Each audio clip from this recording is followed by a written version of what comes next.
Student, जैसे कि आपको पता है हम जो अभी चैप्टर पढ़ रहे हैं, it is chapter number 11 and the name of the chapter is algebra. तो कल मैंने आपको एक्सरसाइज 11.1 का जो पहला क्वेश्चन था, यानी उसके पार्ट्स मैंने दिखाए आपको, और एक पार्ट जो है वो मैंने वो होमवर्क रखा था। जी yes ma'am. Ma'am question number 1 का ई था, क्वेश्चन नंबर 1 का ई पार्ट। गुड किया फिर सबने वो? Yes ma'am. ओके, दिखाइए वो क्वेश्चन।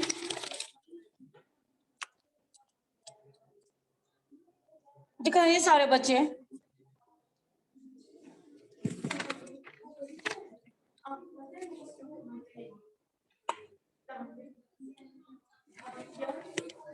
कुछ बात ही नहीं रहा दुरुस्त।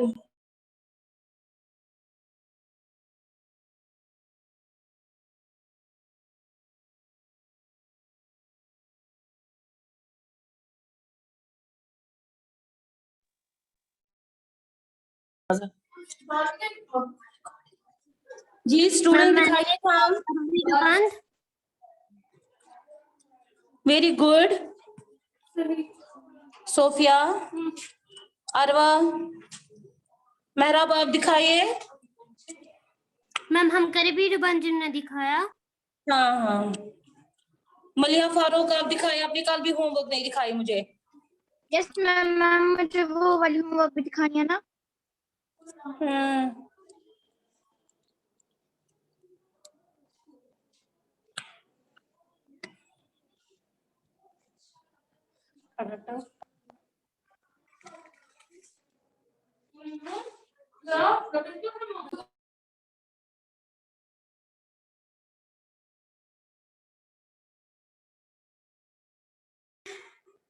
जी स्टूडेंट्स,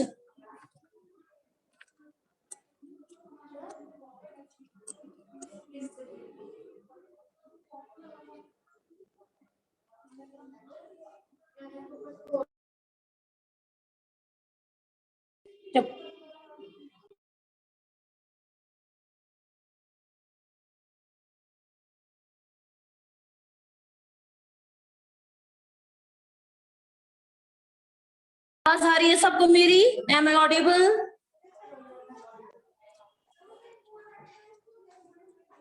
तो स्टूडेंट्स, आज जो हमें पढ़ना है वो है एक्सरसाइज 12.3 का question number 2 and the question number 2 is change the following statement using expressions into statements in ordinary language।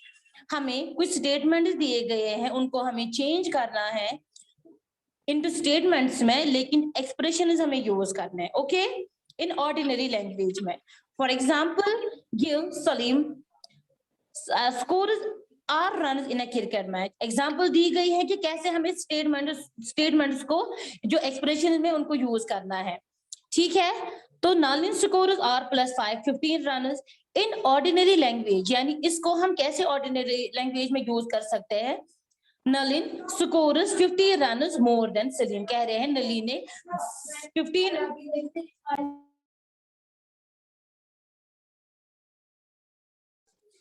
तो उसने 15 रन ज्यादा बनाए हैं किससे? सलीम से। समझ आया? इस तरीके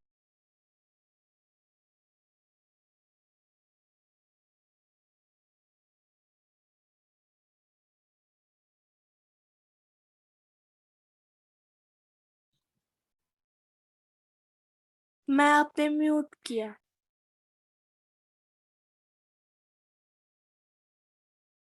मैम आपने म्यूट किया है। कि माइक म्यूट पे है।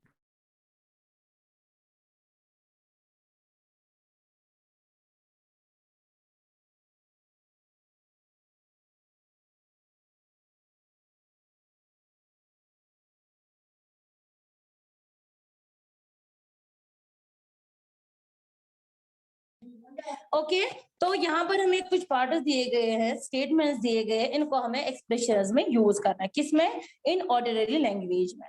जैसे कि क्या दिया गया है, ए नोटबुक कॉस्ट ₹P, यानी यहाँ पर हमें दिया गया है, it is question number 2 and the first part is a notebook cost ₹P, यानी जो कॉस्ट ऑफ बुक है यहाँ पर दिया गया है cost of book ordinary statement में हम कैसे लिखना है ये मैं आपको बोलूंगी। कॉस्ट ऑफ नोटबुक, यानी जो नोटबुक की कीमत है वो है ₹P में। ओके, ए बुक कॉस्ट यानी बुक कॉस्ट ऑफ बुक वो है ₹3 times P। समझ आ रहा है सबको? Yes ma'am. अब हम इसको स्टेटमेंट में कैसे लिखेंगे, ये क्या है, P से क्या क्या एक्सप्रेशन यूज हो गया है, 3P, यानी बुक की कॉस्ट अगर है P और कॉस्ट ऑफ बुक जो है वो है 3 times P। बात समझ आ रही है? Yes ma'am. अब हम इसको स्टेटमेंट में कैसे लिखेंगे, यानी इसको हम क्या लिखेंगे यहाँ पर, द बुक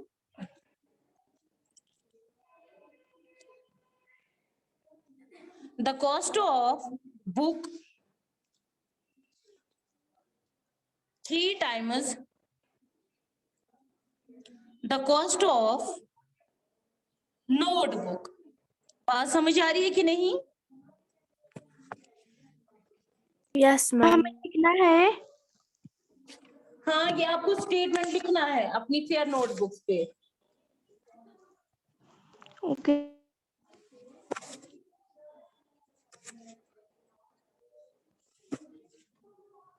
यानी इसको हम ऐसे लिख सकते हैं, स्टेटमेंट आप कैसे लिखोगे, ए बुक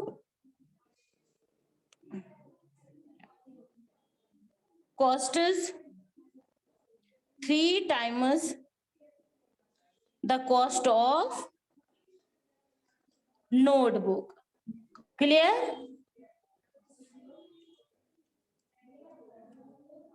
यहां तक क्लियर है सबको? मैं सिर्फ ये लिखना है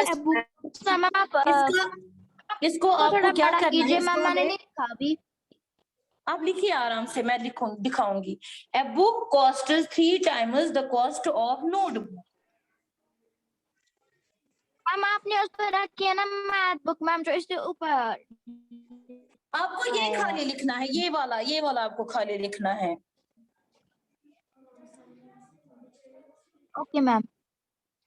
ओके, ये था पहला part. Now the second part is Tony puts क्यों मार्बल्स ऑन द टेबल।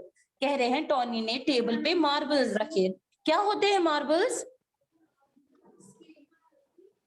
वो छोटी छोटी जो बॉल्स होते हैं ना मार्बल के बने।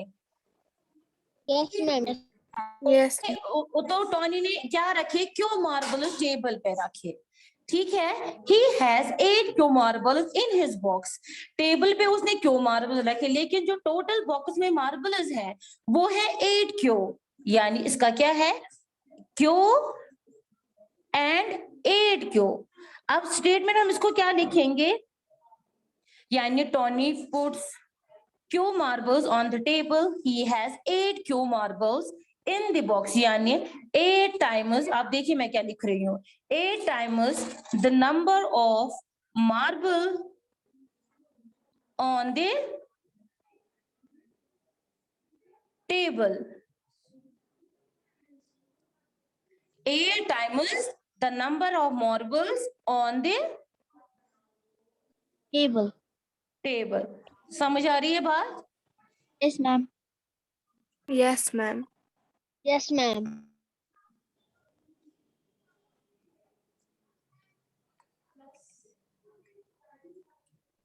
तो ये था B part। Now the C part is our class has 9 students। कह रहे हैं हमारे क्लास में टोटल नंबर ऑफ स्टूडेंट्स है वो है n, यानी वो वेरिएबल में है n स्टूडेंट।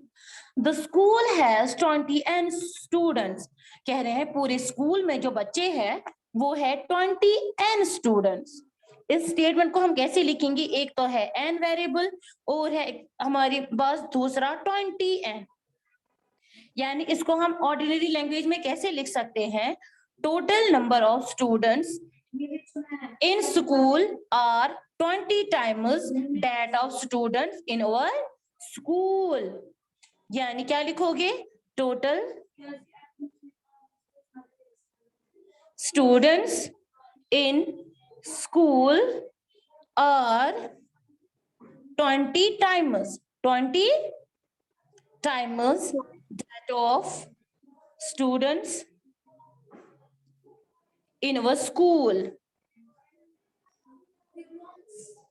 क्योंकि क्वेश्चन वही था हमारे पास, कह रहे हैं क्लास में n स्टूडेंट्स है, लेकिन जो टोटल स्टूडेंट्स स्कूल में है वो है 20n स्टूडेंट्स। यानी इसलिए यहाँ पर हमें कैसे लिखेंगे इनको ऑर्डिनरी लैंग्वेज में, total students in school are 20 times that of students in our school. Students यहाँ तक क्लियर है सबको? Yes ma'am. ओके, सो ये था क्वेश्चन नंबर 2 का C part. Now the next part is D. Jaggu is 7 years old। कह रहे एक लड़का है जिसका नाम जग्गू है, वो 2 साल का है। सॉरी 2 साल नहीं, जिस जेड है, इट इज जेड। हाँ, तो जग्गू जो है वो जेड ईयर का है, यानी उसकी जो एज है वो जेड है, but his uncle is 4z years old। कह रहे जो उसके चाचा है, उसके जो अंकल है वो 4z years old है, यानी उसकी जो एज है उसकी अंकल की वो 4z है, ठीक है। और उसकी जो आंट है यानी उसकी जो चाची है उसकी एज है 4z - 3 years old, यानी उसकी चाची की जो एज है वो है 4z - 3z। यानी हम इसको ऐसे लिखेंगे पहले, जग्गू की एज क्या है, z years। Okay, now uncle जो है उसका, जग्गू का जो अंकल है, जग्गू's अंकल एज इज, मैम हमें ये भी लिखना है?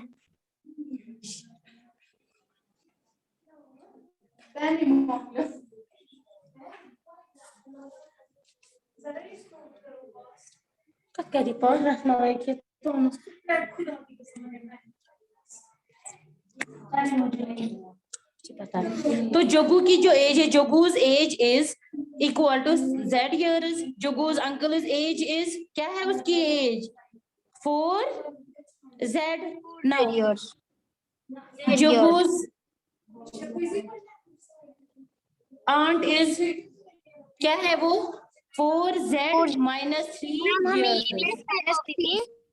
ओके, चुप करके सुनिए ना, हम पहले इसको स्टेट में क्या लिखेंगे, क्या क्या है। एक तो है हमें इसमें z, 4z एंड 4z - 3, यानी इसकी एज जो है वो हम इसको कैसे लिखेंगे, जग्गू's अंकल's as is 4 times the age of,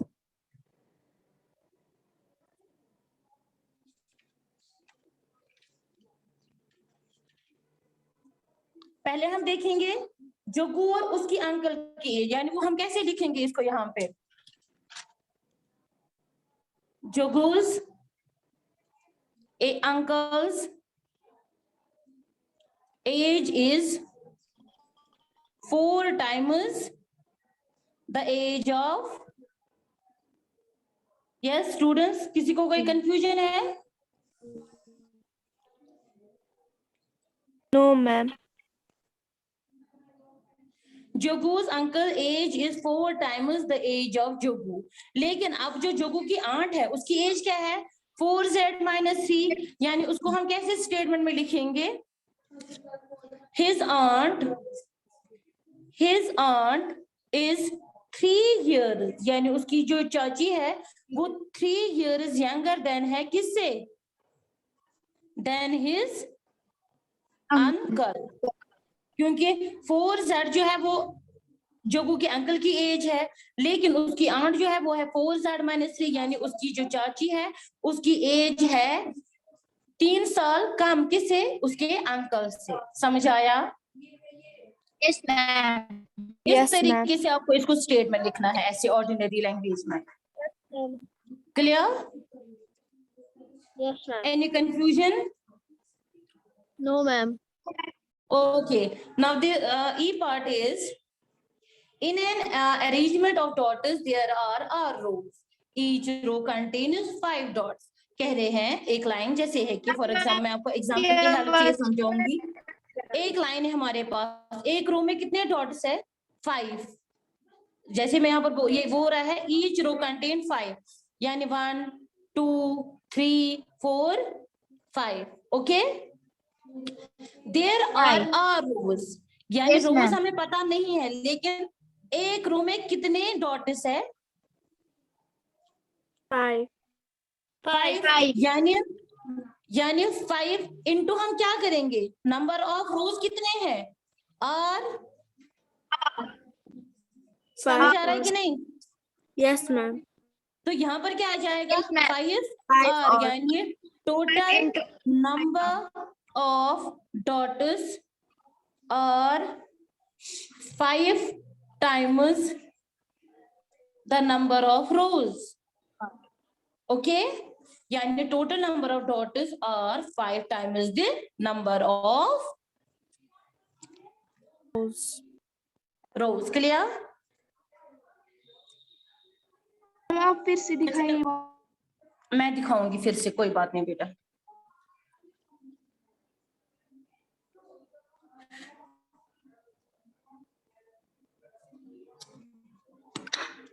अस्पताल से बैठे हैं।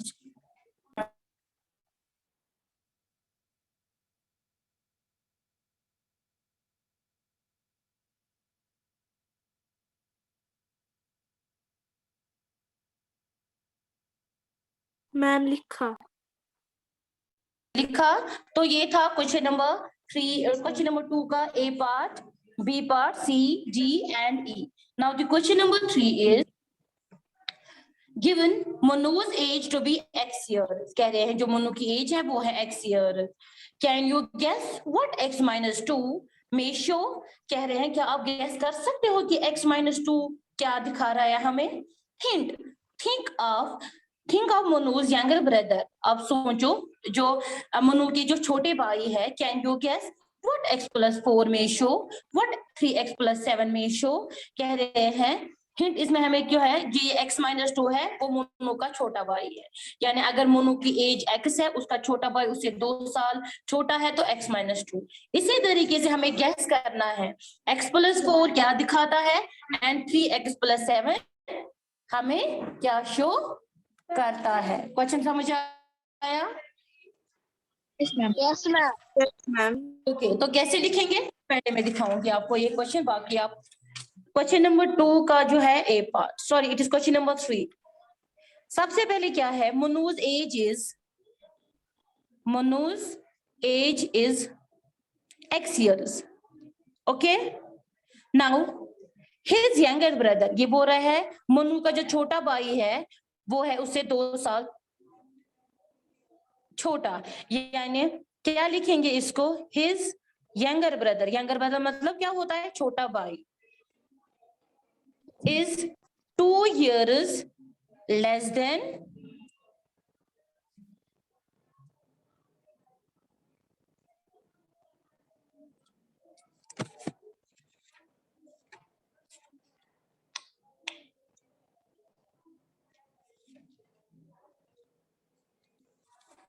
यस, सबको मेरी आवाज आ रही है?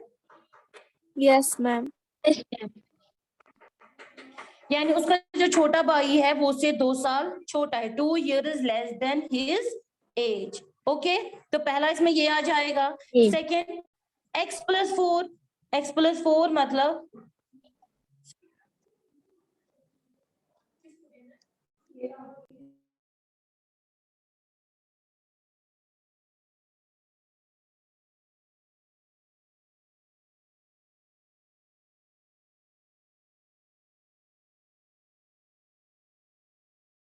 इसमें x प्लस 4 यानी जो मनु का, अब इसका जो मतलब ये उसकी एज को ऐड कर रहे हैं x प्लस 4, दैट मीन्स उसको क्या आ जाएगा, x प्लस 4 मतलब अगर मनु की एज x है उससे वो 4 साल बड़ा है, यानी जो उसका बड़ा भाई होगा वो तो ओब्वियसली उसका उससे बड़ा होगा, ठीक है, यानी Yes, his ma'am.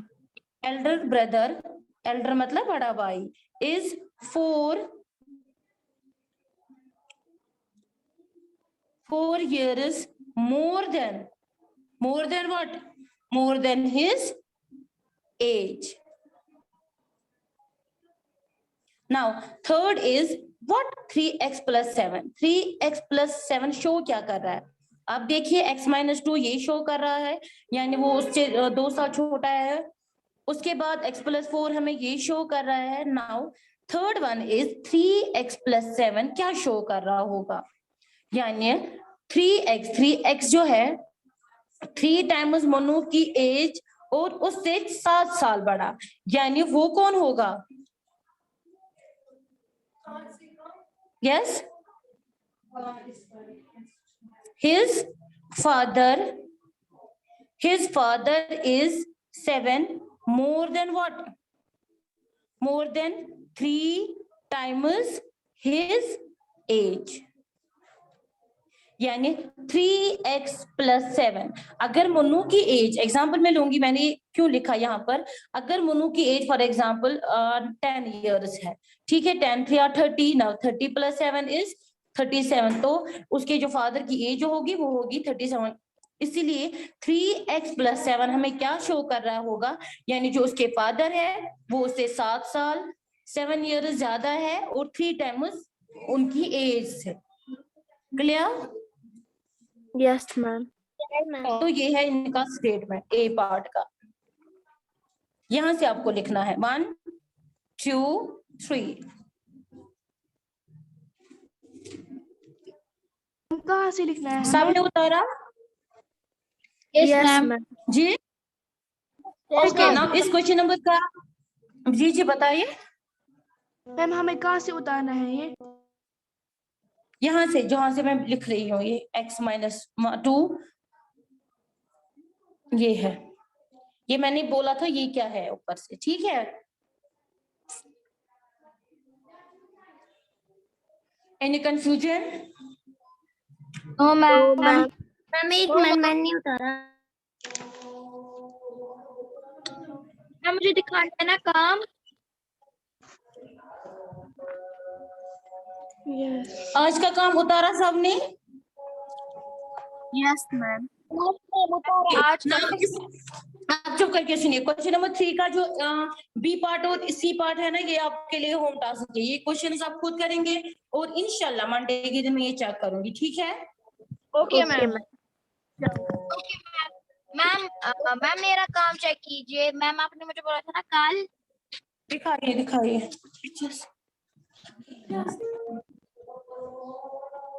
Ma'am Maniha, yes ma'am, मैं दिखा रही हूँ।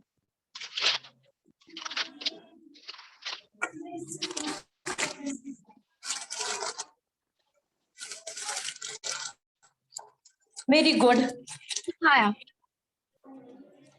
चलिए स्टूडेंट्स, आपको जैसे पता है मैंने आज आपको जो क्वेश्चन दिखाए हैं वो आप अपनी फिर नोटबुक्स पे उतारिएगा, ठीक है? Okay ma'am. चलिए स्टूडेंट्स, आज के लिए बस इतना ही। अल्लाह हाफिज टू ऑल ऑफ यू। अल्लाह हाफिज मैम।